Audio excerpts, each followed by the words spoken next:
Ok ve yayı aldık elimize, şöyle nişan aldık. Tam 12'den vuralım dedik ama biraz ıskaladık herhalde. Ama şu an gerçekten tam 12'den vuracağımız yerdeyiz, kültürün yerindeyiz kıymetli izleyenlerimiz. Türkiye'de sayıları 4 ya da 5 bilemiyoruz ama hocamız anlatacak. Osmanlı'da eski tarihimizde oklar nasıl yapılır, doğrusu nasıl olur diyecek bizler efendim. Hocam kolay gelsin. Sağ olun, hoş geldiniz. Benim ismim Ercan, soy ismim Özek. Okçular Vakfı Spor Kulübü'nde, daha doğrusu Okçular Tekkesi'nde, geleneksel yay ötelesinde Osmanlı yaylarını tekrar diriltiyoruz. Dirilttik, canlandırdık. Ben kısaca size Osmanlı yayının nasıl yapıldığını anlatacağım. Şimdi ana malzemelerimiz bir boynuz. Biz bunun arka tarafından 2 adet boynuzdan birer tane şerit çıkarıyoruz keserek. Bunları çıkardıktan sonra ağaçlarımızı hazırlıyoruz.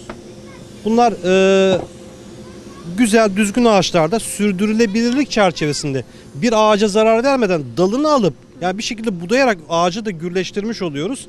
Dalının parçasını alıp 15 gün yağmur suyunda bekletip, kireçsiz yağmur suyunda kaynatıyorum. Şeklini veriyorum. Şekil verdikten sonra biz bunun balık tutkalı dediğimiz, balığın hava keselerinde veya damaklarından elde ettiğimiz tamamen doğal ve organik yapıştırıcılardır.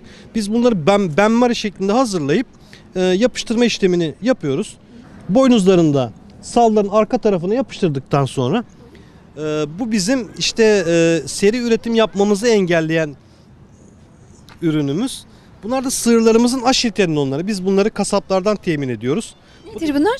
Sığırların arka ayaklarından çıkan aşil tendonları. Tendon parçaları. Aynen. Biz bunları dövüyoruz.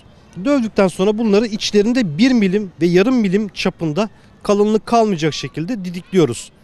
Biz bunu balık tutkalına batırıp yaylarımızın ön yüzüne sıra halinde 2'şer 3 kat olarak atıyoruz. Sonra 2 sene bir beklemeye yay halkası dediğimiz bir bekleme sistemi var. Yay halkasını alıp 2 sene sonra ipini takıp okçunun eline verip kullanmasını sağlıyoruz. Usulü erkanı eski ustaların izlediği üretim senesi tam net bir şekilde 2 sene. Ama amatörce yapmaya kalktığınızda 3 veya 4 ayda tek bir yay üretebilirsiniz. Ama biz eski ustalarımızı takip ettiğimiz için onların usul ve erkanlarını uyguluyoruz. Ben de 2 seneyi takip ediyorum.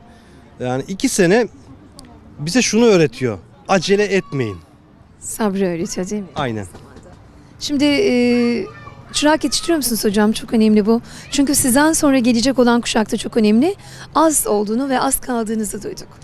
Aynen hocam. Türkiye'de 4-5 üreticiler, 4-5 ustadan biriyim ben. Ama şükür tabii ki meraklı olan arkadaşlarımız var. Bir 7 kişilik bir arkadaş grubum var.